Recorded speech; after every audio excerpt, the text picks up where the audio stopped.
ভারত কি সত্যিই গণতন্ত্র নিয়ে উদ্বিগ্ন ছিল, নাকি নিজের পছন্দের রাজনৈতিক বাস্তবতা হারানোর কারণে দূরত্ব তৈরি করেছিল?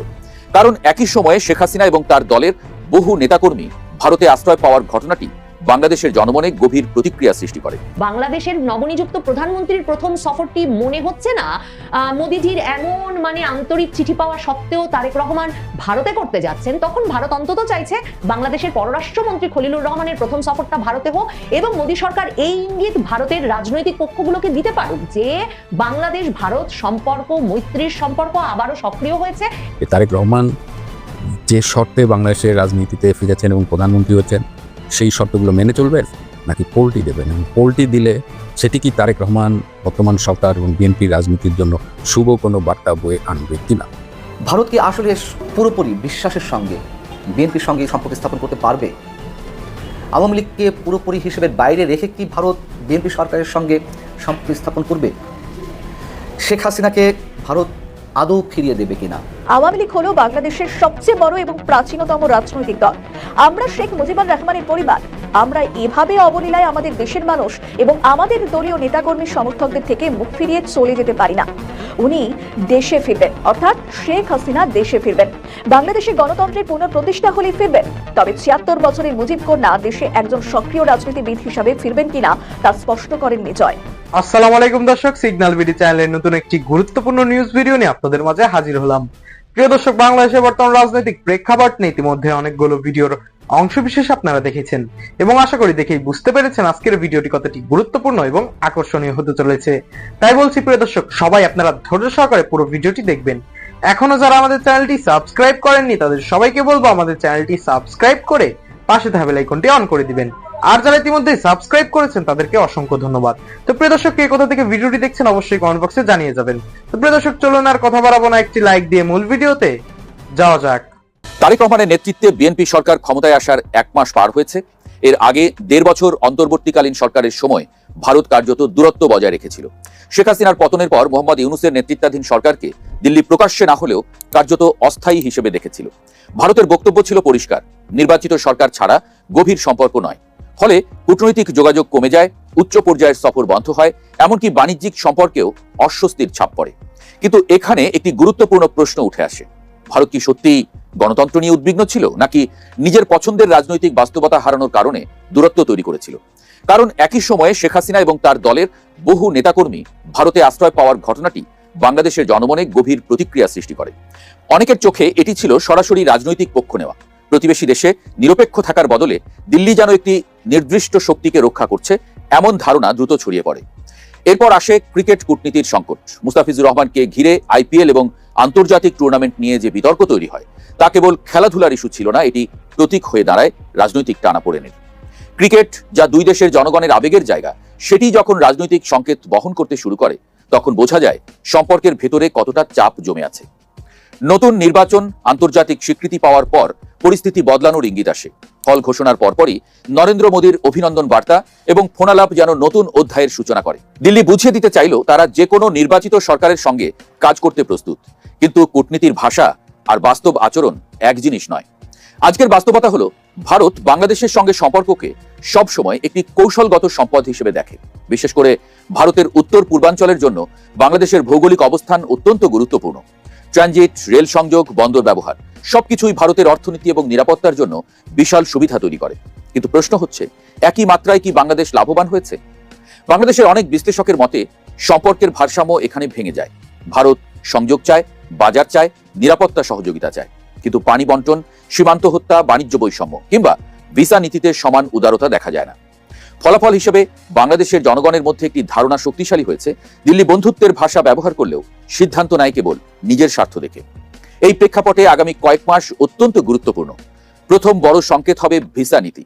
একসময় ভারত ছিল বাংলাদেশিদের প্রধান গন্তব্য, চিকিৎসা, শিক্ষা, ব্যবসা, পর্যটন সবকিছুর জন্য।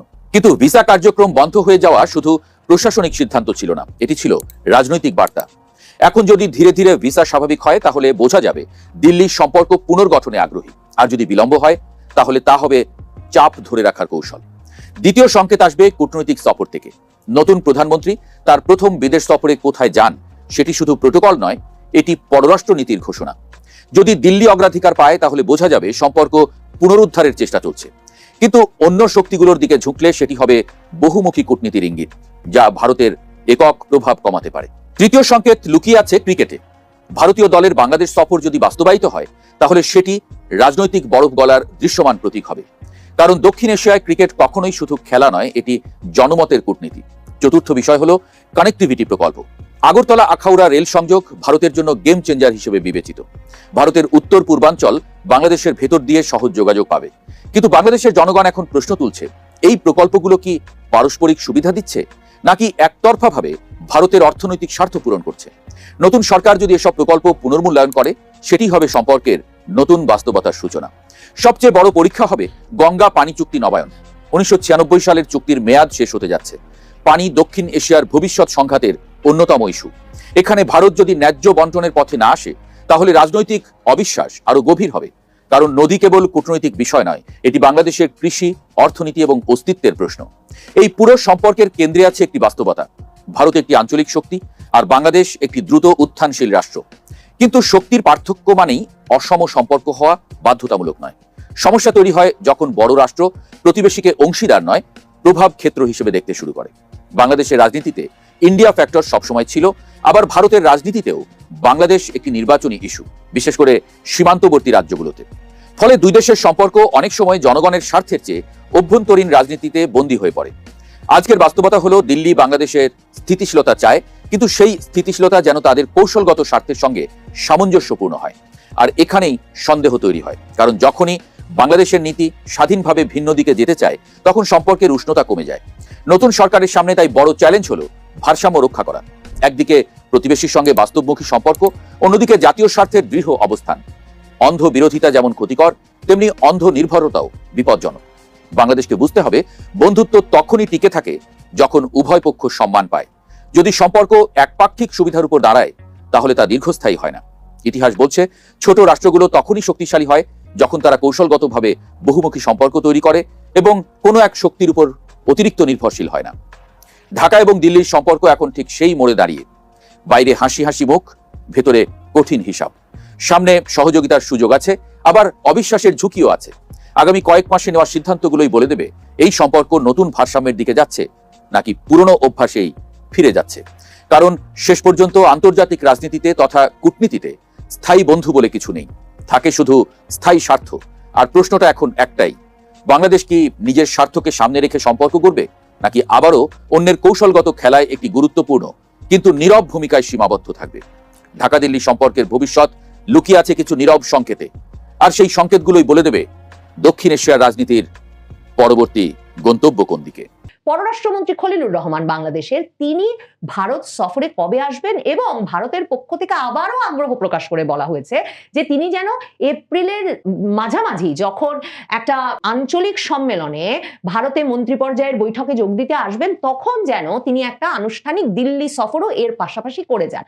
ভারতের পররাষ্ট্রমন্ত্রী এস জয়শঙ্কর এই যে বাংলাদেশের পররাষ্ট্রমন্ত্রীর প্রথম একটা গুরুত্বপূর্ণ দ্বিপাক্ষিক সফর ভারতে করাতে এবং খুব শিগগিরই এটা আয়োজনে গুরুত্বের সঙ্গে কাজ করছেন, বাংলাদেশের রাষ্ট্রদূতকে নিয়ে এসেও এই আলাপ করছেন। তার একটা কারণ, যখন এই প্রতিবেশী দেশ বাংলাদেশের নবনিযুক্ত প্রধানমন্ত্রীর প্রথম সফরটি মনে হচ্ছে না মোদিজির এমন মানে আন্তরিক চিঠি পাওয়া সত্ত্বেও তারেক রহমান ভারতে করতে যাচ্ছেন, তখন ভারত অন্তত চাইছে বাংলাদেশের পররাষ্ট্রমন্ত্রী খলিলুর রহমানের প্রথম সফরটা ভারতে হোক, এবং মোদী সরকার এই ইঙ্গিত ভারতের রাজনৈতিক পক্ষগুলোকে দিতে পারুক যে বাংলাদেশ ভারত সম্পর্ক, মৈত্রীর সম্পর্ক আবারও সক্রিয় হয়েছে, এবং বাংলাদেশে ভারত বৈরী কোনো সরকার আর নাই, ভারতের সঙ্গে সক্রিয় কার্যকরী সম্পর্ক রাখতে আগ্রহী এমন একটা সরকার প্রতিষ্ঠায় ভারত সমর্থ হয়েছে।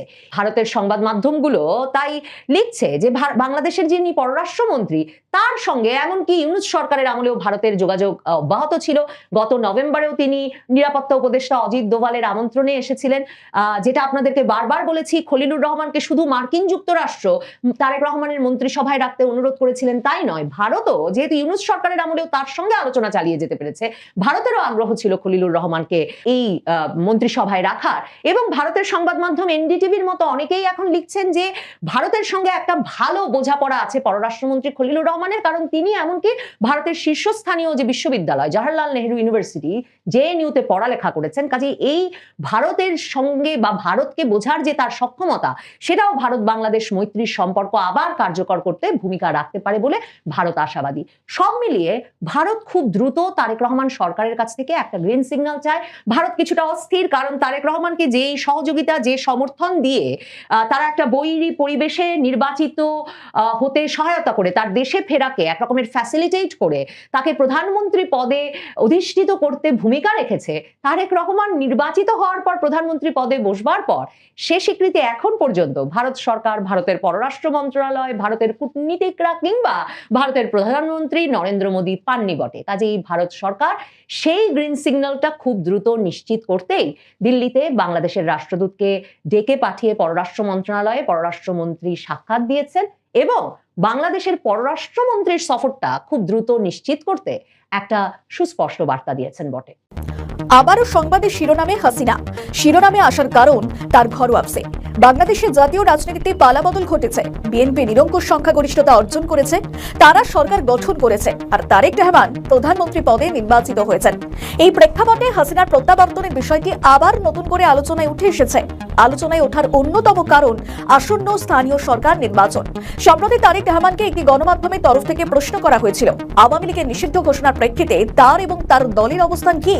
তারেক রহমান সরাসরি আওয়ামী লীগের নাম উচ্চারণ করেননি, তবে জানিয়েছেন তিনি কোনো রাজনৈতিক দলকে নিষিদ্ধ ঘোষণার পক্ষপাতী নন। তারেকের উত্তরের মধ্যেই কিন্তু লুকিয়ে রয়েছে হাসিনা সহ আওয়ামী লীগের প্রত্যাবর্তনের বিষয়টি। সিলেট জেলা আইনজীবী সমিতির নির্বাচনে ভোটের সভাপতি ও সাধারণ সম্পাদক সহ অধিকাংশ পদে বিজয়ী হয়েছেন আওয়ামী লীগপন্থী আইনজীবীরা। কয়েকটি পদ পেয়েছেন বিএনপিপন্থী আইনজীবীরাও, তবে সেই সংখ্যা অনেকটাই কম। আর এই জয়ের খবর সামনে আসতেই নতুন করে আসার আলো দেখতে শুরু করেছেন বহু আওয়ামী লীগ কর্মী। অনেকেই বলছেন ফের ঘুরবে হাওয়া, বাংলাদেশের স্থানীয় সরকার নির্বাচনে লড়াই করতে চায় আওয়ামী লীগ, আর তাই নতুন করে দলকে চাঙ্গা করতে চলছে মরিয়া চেষ্টা। বিবিসির খবর বলছে ভার্চুয়াল মাধ্যমকে ব্যবহার করে সেদেশের নেতা কর্মীদের সঙ্গে বৈঠক করতে পারেন শেখ হাসিনা, দিতে পারেন বার্তা, আর তার সঙ্গে আইনজীবীদের ভোটে যে জয় আওয়ামী লীগকে অক্সিজেন যোগাবে বলে মত রাজনৈতিক মহলের। সাজিব ওয়াজিদ জয় একটি সংবাদ সংস্থাকে দেওয়া সাক্ষাৎকারে বলেছিলেন, আওয়ামী লীগ হল বাংলাদেশের সবচেয়ে বড় এবং প্রাচীনতম রাজনৈতিক দল। আমরা শেখ মুজিবুর রহমানের পরিবার, আমরা এভাবে অবলীলায় আমাদের দেশের মানুষ এবং আমাদের দলীয় নেতাকর্মী সমর্থকদের থেকে মুখ ফিরিয়ে চলে যেতে পারি না। উনি দেশে ফিরবেন, অর্থাৎ শেখ হাসিনা দেশে ফিরবেন। বাংলাদেশে গণতন্ত্রের পুনঃপ্রতিষ্ঠা হলেই ফিরবেন, তবে ৭৬ বছরের মুজিব কন্যা দেশে একজন সক্রিয় রাজনীতিবিদ হিসাবে ফিরবেন কিনা তা স্পষ্ট করেননি জয়। প্রসঙ্গত, ইতিমধ্যেই বাংলাদেশের একাংশে দাবি উঠেছে হাসিনাকে দেশে ফেরানো হোক। আবার আওয়ামী লীগের নেতাদের একাংশ বলতে শুরু করেন হাসিনা দেশে ফিরে তাদের পাশে দাঁড়াবেন। আর এই প্রসঙ্গে জাতীয় সংসদে তারেক রহমানের ভাষণের কথা উল্লেখ করতে হয়। বক্তব্যের একটি অংশে তিনি শেখ মুজিব কেবল একটি মাত্র দলের নেতা ছিলেন না, তিনি ছিলেন এই ভূখণ্ডের অন্যতম প্রধান সংসদ সদস্য, তিনি ছিলেন গণতান্ত্রিক আন্দোলনের পুরোধা। তারেক বলেন, বাংলাদেশের সংসদীয় রাজনীতির সূচনায় শেখ মুজিব একজন সংসদ সদস্য হিসাবে যে ভূমিকা পালন করেছিলেন তা ইতিহাসের অবিচ্ছেদ্য অংশ। আমাদের উচিত ইতিহাসের সত্যকে সাহসের সঙ্গে স্বীকার করা। এদিকে আবার বেগম জিয়ার মৃত্যুর পর হাসিনা কিন্তু শোক প্রকাশ করেছিলেন। জিয়ার প্রতি শ্রদ্ধা জ্ঞাপন করতে গিয়ে হাসিনা বলেছিলেন, বিএনপি চেয়ারপারসন ও সাবেক প্রধানমন্ত্রী বেগম খালেদা জিয়ার মৃত্যুতে গভীর শোক প্রকাশ করছে। বাংলাদেশের প্রথম নারী প্রধানমন্ত্রী হিসাবে ও গণতন্ত্র প্রতিষ্ঠার আন্দোলনে তার অবদান অপরিসীম। তার মৃত্যুতে বাংলাদেশের বর্তমান রাজনীতিতে এবং বিএনপি নেতৃত্বের এক অপূরণীয় ক্ষতি হলো। সেই সময় থেকেই গুঞ্জন তৈরি হয় হাসিনা দেশে ফিরছেন, শুধু সময়ের অপেক্ষা। যে দলটিকে নিয়ে ভাবা হয়েছিল বাংলাদেশের রাজনৈতিক মঞ্চ থেকে মুছে ফেলা যাবে, সেই দলের কার্যালয় একে একে খুলছে।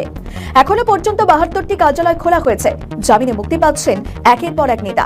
এটা কি স্বাভাবিকতা, নাকি বাংলাদেশের রাজনীতিতে একটা আসলে রিভার্স গিয়ার?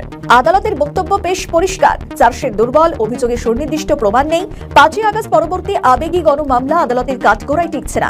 আইনের ভাষায় এটি স্বাভাবিক, কিন্তু রাজনীতির ভাষায় এটিকে বলা যায় মুড চেঞ্জ। ৭২টি কার্যালয় খুলে নীরব প্রত্যাবর্তন আওয়ামী লীগের। একসময় তালাবন্ধ ছিল যে অফিসগুলো, জেলা, মহানগর, উপজেলা পর্যায়ে আওয়ামী লীগের ৭২টি কার্যালয় খুলে গিয়েছে। রাজনীতিতে কার্যালয় মানে শুধু ভবন নয়, এটা সংগঠন, পুনর্গঠন, মাঠ দখল, বার্তা দেওয়া। আর সেই বার্তা হলো আমরা ছিলাম, আমরা আছি আর আমরা থাকবো। নির্বাচনে ভূমিধস বিজয়ের পর প্রথম সাংবাদিক সম্মেলনে তারেক রহমানকে বিদেশের একটি গণমাধ্যমের সাংবাদিক প্রশ্ন করেন, বহু আওয়ামী লীগ এখনো জেলে রয়েছে, তাদের কিভাবে রিকনসিলিয়েশন হবে? তারেকের সংক্ষিপ্ত জবাব ছিল আইনি শাসন নিশ্চিত করার মধ্যে দিয়ে। 23 ফেব্রুয়ারি নতুন স্বরাষ্ট্রমন্ত্রী সালাউদ্দিন আহমেদকে একই প্রশ্ন করা হয়েছিল। জবাবে স্বরাষ্ট্রমন্ত্রী বলেন, নিরীহ মানুষ যাতে ভোগান্তির শিকার না হন সেই দিকে সরকারের লক্ষ্য থাকবে। আওয়ামী লীগ সরকারের পতনের পর ওই দলের যেসব নেতাদের বিরুদ্ধে মামলা হয়েছে সে সমস্ত মামলা খতিয়ে দেখা হবে। যদি কার্যক্ষেত্রে ঠিক উল্টোটাই হচ্ছে, কার্যক্রম নিষিদ্ধ আওয়ামী লীগের নেতাকর্মীরা আদালত থেকে জামিন পেলেই অন্য মামলায় তাদের গ্রেপ্তার করার নির্দেশ দিয়েছেন পুলিশের রাজশাহী রেঞ্জের ডিআইজি মোহাম্মদ শাহজাহান। ডিআইজি স্বাক্ষরিত এক চিঠিতে রেঞ্জের অধীন 8টি জেলার পুলিশ সুপারদের এই নির্দেশ পালনের কথা বলা হয়েছে। এই প্রসঙ্গে ডিআইজি শাহজাহান বলেন, চিঠিটা আমি ইস্যু করেছি, সঠিক আছে, তবে আমার ব্যাখ্যা হচ্ছে যারা কেবল নেতৃত্ব পর্যায় থেকে সমাজে বিশৃঙ্খলা করতে পারে এই ধরনের লোককে শোন অ্যারেস্ট দেখাতে বলেছে।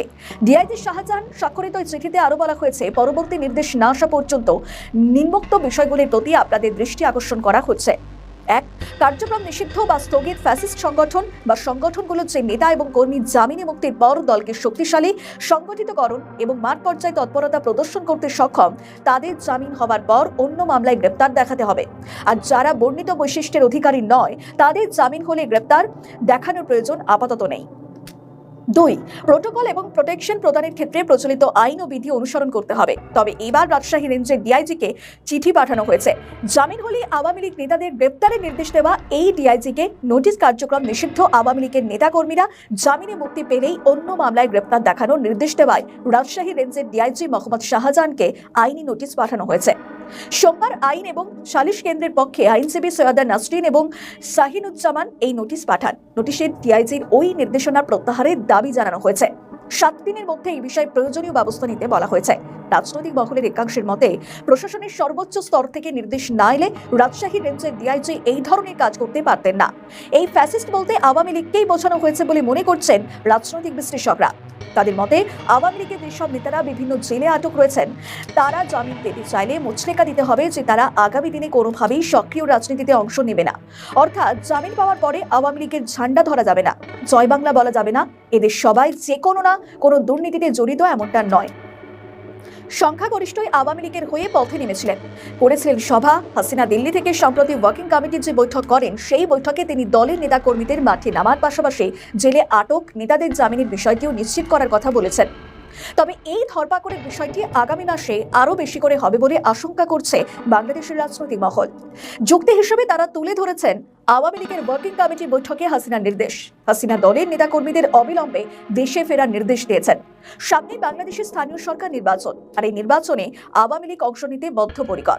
প্রশ্ন হলো, তারেক রহমান কি আওয়ামী লীগকে সেই রাস্তা তৈরি করে দেবেন নাকি ইউনূসের দেখানো পথেই তিনি হাঁটবেন? প্রিয় দর্শক, ইতিমধ্যে আপনারা আমাদের পুরো ভিডিওটি দেখেছেন।